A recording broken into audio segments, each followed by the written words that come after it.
সবাইকে স্বাগত জানাচ্ছি আপনার মতের আজকের আয়োজনে। দর্শক, আজকে আমরা যে বিষয়টা নিয়ে কথা বলতে যাচ্ছি সেটা আসলে আমাদের জন্য মোটেও কাম্য কোনো বিষয় নয়, কিন্তু এই অনাকাঙ্ক্ষিত বিষয়গুলো নিয়ে মাঝে মাঝে আমাদের বসতে হয়। ঢাকার মিরপুরের পর চট্টগ্রামের ইপিজেড, তারপরে শাহজালাল আন্তর্জাতিক বিমানবন্দরে যে অগ্নিকাণ্ডের ঘটনা, সেটা কি নিছকই দুর্ঘটনা, নাকি সেটা আসলে কোনো অবহেলার কারণে ঘটছে, নাকি সত্যিকার অর্থে এর পেছনে কোনো নাশকতা জড়িয়ে রয়েছে? প্রশ্নগুলো মোটামুটিভাবে ঘুরপাক খাচ্ছে সপ্তাহ জুড়ে, কিন্তু তার সদুত্তর আমাদের কতটা মেলে? আমরা কিন্তু বিভিন্ন বছরের বিভিন্ন সময় এই অগ্নিকাণ্ডের পাশাপাশি যে ঘটনাগুলো ঘটে সেগুলো নিয়ে বসি, আলোচনা করি, তারপর সেখানে তদন্ত কমিটির উপর ছেড়ে দিই। কি বের হয় শেষ পর্যন্ত সেটা আসলে কতটা আমরা জানতে পারি, সেই সব কিছু নিয়ে আজকে আলোচনা করতে চাচ্ছি আপনার মতের আয়োজনে। ফেরদৌসী আহমেদ থাকছে আপনাদের সাথে, যাদেরকে পেয়েছি একে একে পরিচয় করিয়ে দিচ্ছি। আমাদের মাঝে উপস্থিত হয়েছেন ফায়ার ও দুর্যোগ ব্যবস্থাপনা বিশেষজ্ঞ মেজর অবসরপ্রাপ্ত AKM শাকিল নেওয়াজ। মাঝে রয়েছেন FBCCI এর সাবেক পরিচালক নিয়াজ আলী চিশতি, এবং সর্বডানে আমাদের স্টুডিওতে আজ উপস্থিত হয়েছেন বাংলা ভিশনের deputy head of news Mostafa Kamal. আমি আপনাদের তিনজনকে স্বাগত জানাচ্ছি আজকের আয়োজনে।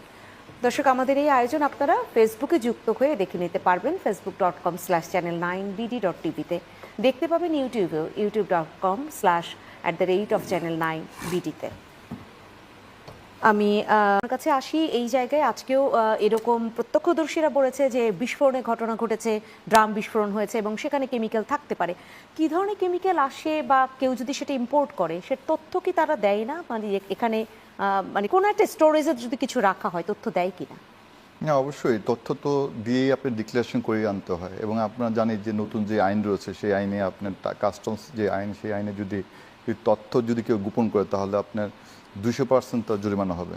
তো তথ্য অবশ্যই দেয়, এবং আপনার যদি হ্যাজার্ড আইটেম হয় সেক্ষেত্রে আপনার ডিজি কার্গো বা ডিজি গুডস হিসেবে চিহ্নিত হয়। কোনো ধরনের কি এরকম হয়, যেটা আগের বক্তব্যে শাকিল নেওয়াজ বলছিলেন যে অ্যাসিটোনের জায়গায় যদি অ্যাসিটিক অ্যাসিড, এরকম হয় কি? এখন এমন হওয়ার সম্ভাবনা খুব কম, তবে যদি আপনি রক্ষণাবেক্ষণ আপনি আনলাম অ্যাসিটন, কিন্তু রাখলাম হলো আপনার সালফিক অ্যাসিডের সাথে রাখলাম, ওই জায়গায় একই জায়গায় রাখলাম।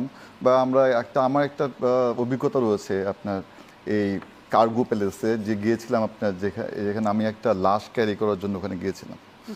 তো আনফর্চুনেটলি লাশটা এসছে বাইরে থেকে, তখন দেখলাম যে মালের যে স্তূপ আকারে রাখা, সেখানে কোনো আপনার ডিটারমিনেশন করে বা আপনার ভাগ করার কোনো উপায় নাই। সব কিছু গাদাগাদি করে একসাথে রাখা, সেটা আপনার ধার্য হোক বা নর্মাল গুডস হোক অথবা লাশ হোক, সবগুলো ফেলে রাখা ফ্লোরের মধ্যে।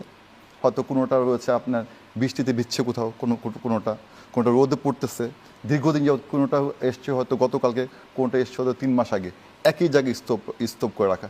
আপনি যদি ইসে যান, এই ডোমেস্টিক ফ্লাইটে যান, আমরা জানি যে আপনি ওই যে বাসে করে নিয়ে যায় অনেক দূরে ফ্লাইটে, তখন দেখবেন আপনি কার্গোর ওই এরিয়াতে কিভাবে আপনার এই আমদানিকৃত মালামালগুলো স্তূপ করে রাখা। আপনি যে প্রথম আমাকে কোশ্চেন করেছিলেন যে আপনার ক্ষতির পরিমাণ কত, ক্ষতির পরিমাণ দেখেন, ক্ষতি তো হয়েছে, যতটুকু পড়েছে ওটা ক্ষতি হয়েছে। এটার সাথে যে আরও যে লিঙ্ক রয়েছে, আরও যে ইনভলভমেন্ট রয়েছে, এটার ক্ষতির পরিমাণ নির্ণয় করবেন কীভাবে আপনার? আমি হয়তো একটা স্যাম্পল এনেছি, যে স্যাম্পলের জন্য অধীর অপেক্ষায় ওয়েট করতেছিলাম। ওই স্যাম্পলটা আনার পরে আমি আপনার প্রোডাকশনে যাব, সেই স্যাম্পলটা আমি পেলাম না। আমি বাসা থেকে আসলাম এখানে আপনার এখানে টকশো করার জন্য, আমাদের টায়ারটা পাংচার হয়ে গেছে। আপনি কি ভাববেন যে টায়ারটার দাম কত বা টায়ার রিপেয়ারিং করতে কত লাগবে? তা আমি যে আপনার এখানে অনুষ্ঠানটার মধ্যে সময়ের মধ্যে আসতে পারলাম না, সেটার ক্ষতিটা আপনি কিভাবে নির্ণয় করবেন? ক্ষতির বাইরে অনেক ক্ষতি রয়েছে। কুরিয়ার সার্ভিসের যাদের ডকুমেন্টস পড়েছে তারা, জি, ডেঞ্জারাস গুড কোনো অবস্থাতে নর্মাল আইটেমের সাথে থাকার কথা না। যদি থাকে তাহলে এটা হিউজ পেনাল্টি তাকে দিতে হবে। ডেঞ্জারাস গুড মিনস একটা নির্দিষ্ট দূরত্বে থাকতে হবে আপনাকে। হাইড্রোজেন পারঅক্সাইড আপনি নিয়ে আসছেন, এটা কোনো অবস্থায় অ্যাসিটনের সাথে আপনি রাখতে পারবেন না। একটা বিষয় যে আপনি বললেন যে আপনার এই যে সিস্টেমগুলো লাগানো আছে, সেই সিস্টেমগুলো আপনার ফাংশনাল ছিল কিনা। দেখেন, আমাদের এখানে দেখেছেন ইতিপূর্বে কোনো একটা বিল্ডিংয়ে এটা আপনার হয়তো বা হাইড্রেন্ট সিস্টেম বা স্প্রিংকলার সিস্টেম অথবা ফোম সিস্টেম রয়েছে, এটার আপনার যে ট্রায়াল হওয়ার কথা সেই ট্রায়ালটা কি হয়? আপনি ইন্টারন্যাশনাল ফায়ার সিস্টেমের ল অনুযায়ী আপনি ডেফিনেটলি আপনার প্রতি বছরে অন্তত 3 বার আপনাকে ট্রায়াল দিতে হবে, আপনি মহড়া দিতে হবে যেগুলো অ্যাক্টিভ কিনা। কারণ সবগুলো তো আপনার মেশিনারি বা আপনার ইকুইপমেন্টস, ওগুলো আপনি চলবে কি চলবে না, বা কোনোটা আপনি হয়তো বা সিস্টেম লস হয়ে আছে বা আপনার কোনো একটা লুফফুল আছে বা আপনার ইলেকট্রিসিটি তারে হয়তো ক্যাবেলিং হয়তো প্রপারলি করা নাই কিন্তু বা ইঁদুরে কেটে ফেলছে অথবা আপনার কোনো কারণে হয়তো আপনার কানেকশন নাই, সেটা তো আপনার দায়িত্ব প্রতি এই যে ইন্টারন্যাশনাল ফায়ার আপনার যে রুল সেই রুল মেনে আপনি অন্তত মহড়া দেওয়া, সেই মহড়া কি আছে?